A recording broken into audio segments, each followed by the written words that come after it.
Yes. Picture this. Grade 8, 12-year-old me in school.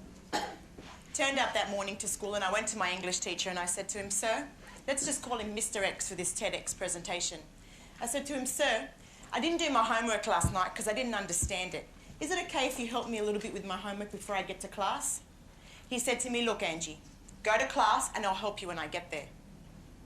I turned up to class, I unpacked my bags, and I sat in my normal seat. I sat down and prepared myself for that English lesson. "Open your books," he says, "to chapter 18. Take out your questions from questions 1 to 5, and let's see who answered them today in class." He pointed around the room, and he stopped at me. "Angie," he says, "stand up. Tell the class your answers to questions 1 to 5. Let them know your answers from last night." I said to him, "But sir, I spoke to you this morning and I told you that I didn't answer my questions. I didn't understand." He weaved through the desks in the classroom and he came closer to my desk and banged his hand on the table and said to me, "Is that because your father's a bloody Arab? Is that because your father can't read English?" I was shocked. My heart was racing. I didn't know what to do. I felt lost. I stood up in that class that day. I collected my books. I packed my bag and I left the classroom. I went straight to the principal's office and I demanded to see my father. I was in tears. Dad turned up soon after that. And he said to me, "Angie, tell me your story. What happened?" In front of the principal. "Let me know what happened."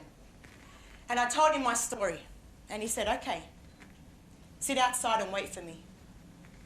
So I sat outside and I waited for Dad and I could hear his voice blastering through the plaster walls. "I'll break his neck. I'll report him to the Ministry of Education. I'll take him to a current affair." It was the most difficult time of my childhood. It was challenging, it ripped my heart to pieces, and I had a huge sense of disconnection.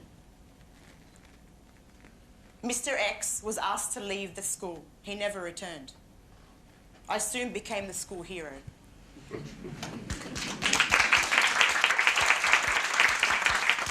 It was my first experience of cultural dislocation, the idea of them and us.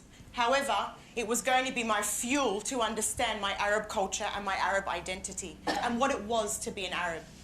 My search for questioning Arabism versus Australianism and this identity of this so-called multicultural Australia. I was born in Sydney to a father who migrated to Australia at the age of 18 years old. He turned up to Australia, studied at the University of Technology in Sydney, and made a major career for himself in engineering. And to a Lebanese Australian mother whose great-great-great-grandfather was the first Lebanese man to step foot in Australia. This incident led my dad to make a decision. He made a decision to take us to Lebanon for 3 months. Was there a reason? Yes. He wanted us to understand what it was to be Australian Lebanese, or if there was anything that was called Australian Lebanese. I spent 3 months in Lebanon. I learned how to dance, I learned how to speak Arabic, I learned how to swear in Arabic, I learned how to run through the village streets, I learned how to climb trees, and I learned how to escape rocket grenades. My experiences were rich, they were fulfilling. Okay, I made connections with family, with village people. I learned where my father came from. I understood the human connections and that sense of belonging and that sense of love, security, and cultural love that he had.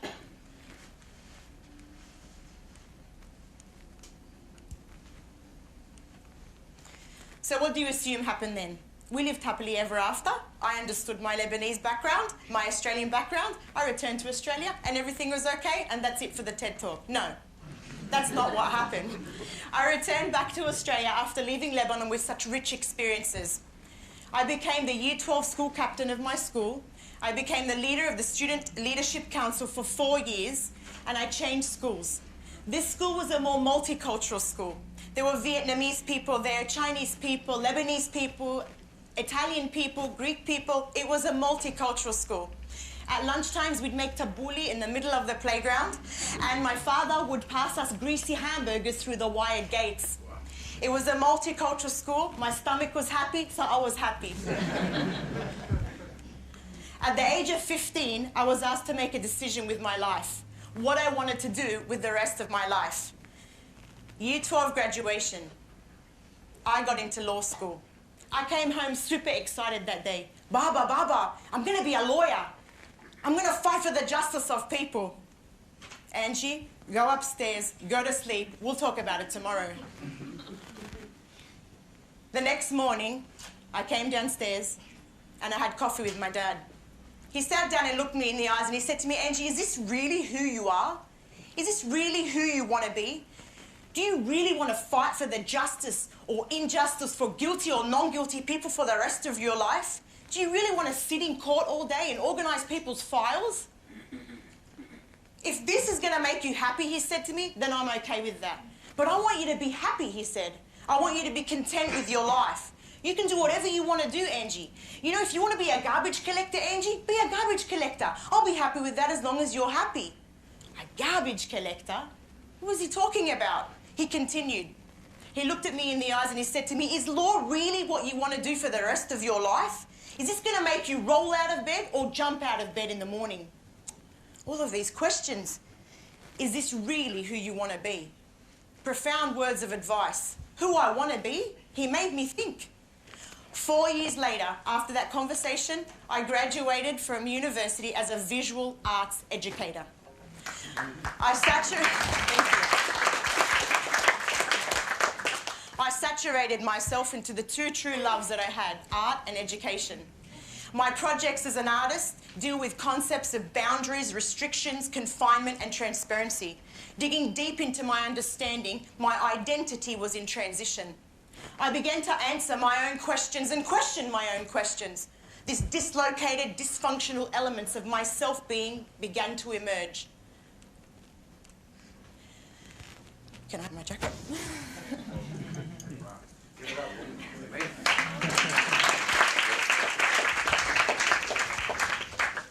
That's the visual artist name. Yeah. This is... Okay. All right.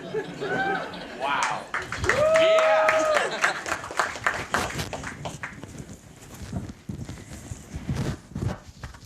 Sorry.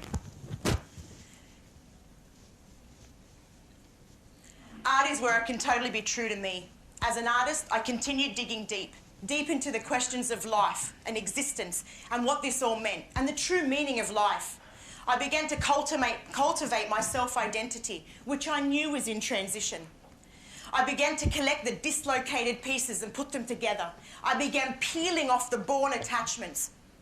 My perception of place and space, a sense formed by transparent meaning, layer upon layer, experience after experience.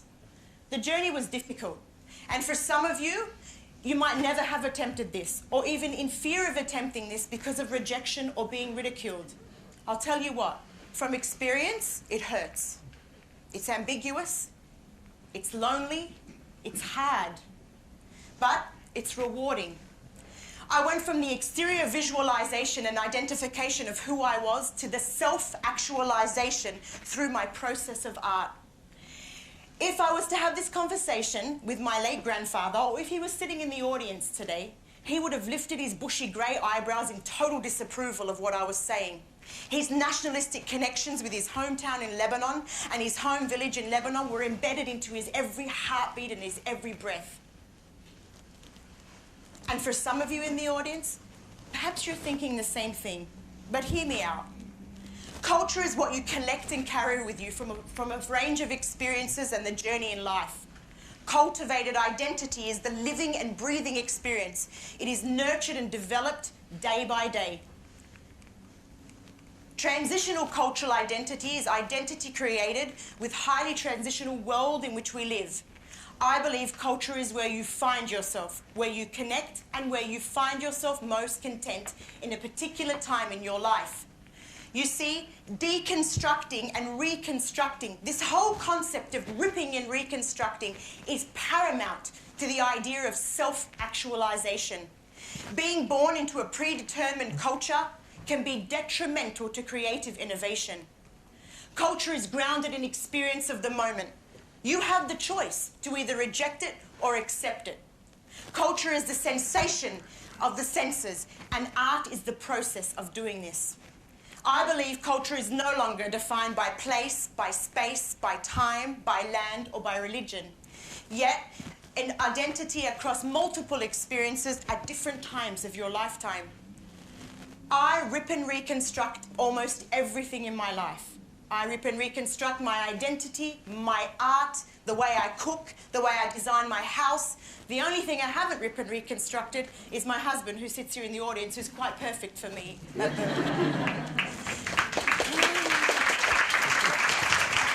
Where is he? Where is he, your husband? He's there. Stand up, my man. All right.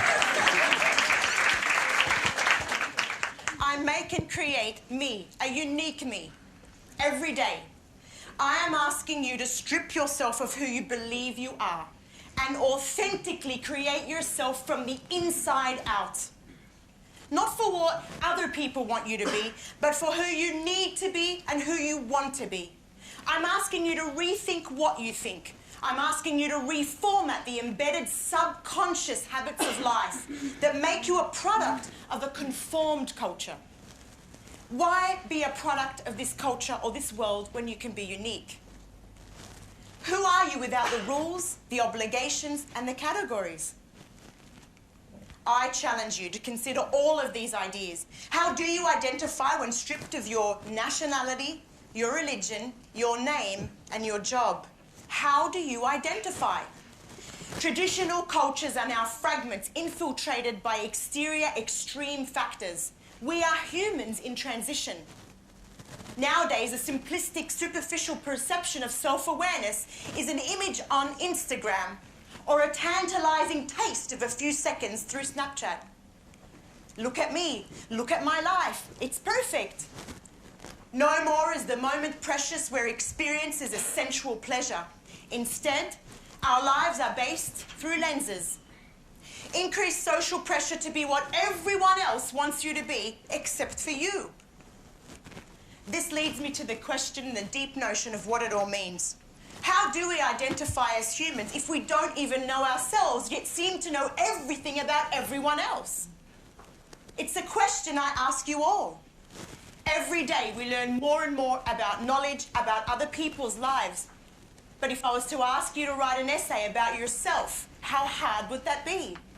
With not using your name, your religion, or your nationality. What is your pure, genuine, unique existence among these 6.9 billion people we share the earth with? I took the road less traveled. I questioned conformity. I made internal choices that influenced my exterior perception of life, not the other way around. I am me, a unique soul, traveling through this place we call Earth, in preparation perhaps for another journey in another lifetime. I want to be the best soul I can possibly be. And that's why I constantly rip and reconstruct myself. However, I cannot find myself neither there or here or anywhere except within myself. Personally, I am no more or no less of one culture than another. My art students tell me that I'm a pretty good teacher at school. And I have 3 values that I've instilled for the past 18 years within my students. And those 3 values are respect, love, and self-awareness. These fundamental values are essential in building long-lasting connections with my students. As an educator, it is my responsibility to open doors closed by habit and to fuel a generation bombarded with visual imagery, information data, and constantly being banged to answer to social media and to conform. Through my art lesson, it is my responsibility to encourage them to etch into their own souls, to make sense out of nonsense, and perceive with unfiltered perspectives, and to be true to themselves.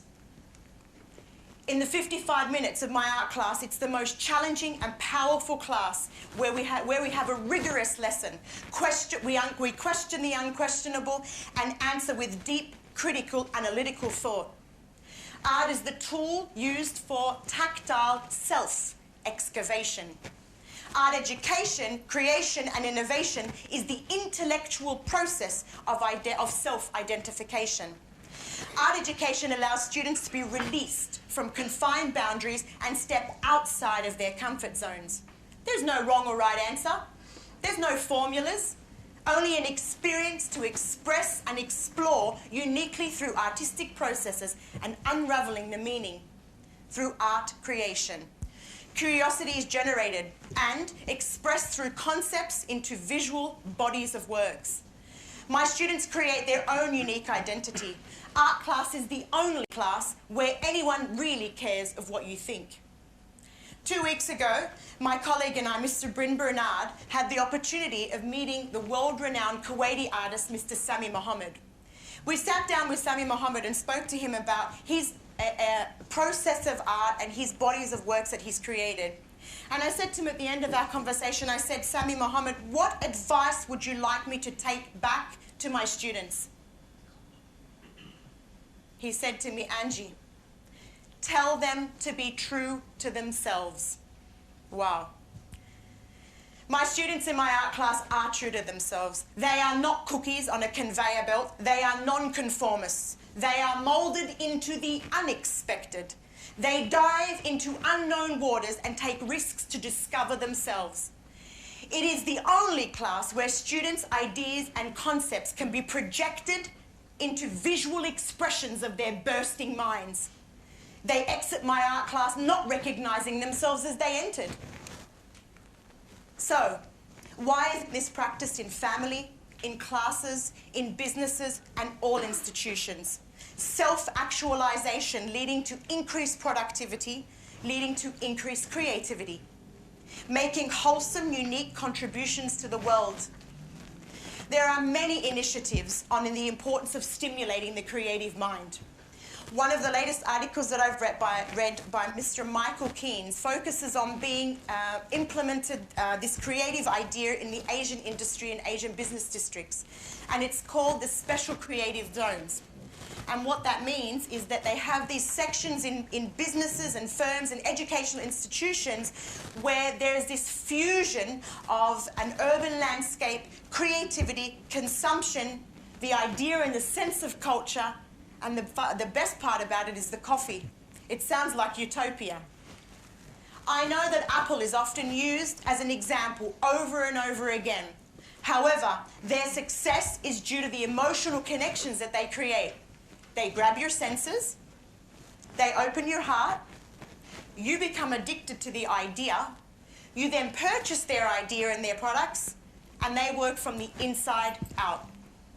Audience, I challenge you today to broadcast your sense of creativity, reflecting fresh, unconventional journeys in this life.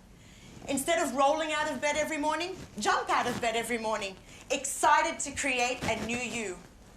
If there is something that you take away with you today from this talk, for all the bank managers, business consultants, students, mothers, fathers, engineers, doctors, I leave you with the thought of practicing self-awareness and allowing yourselves to blossom through authentic awareness of who you are. My constant advice to my students for the past 18 years, and I'll pass this on to you today, is don't be afraid to be true to yourselves, whatever it takes. Be you. Be unique. I am true to myself through my artistic process, that quiet time of internal conversation with me and my art, working from the inside out and breaking down the fear of external perception. Don't be afraid to step outside of your comfort zone and challenge who you really are. Being fearless means being true to yourself. We are all born humans. However, we have the choice to make ourselves individual, unique individuals. I leave you today with a small task. I'd like you to take out your phones. Now. She has the mic, so. And I'd like you can hashtag this if you want, TEDx Dasman, or I am TEDx Dasman, but I'd like you just to go today to your notes. And I'd like you to open your notes for me, and I'd like you to start a sentence for me that starts, I am. And finish that sentence without using your name, your religion, your job, or your nationality. Thank you. Ah.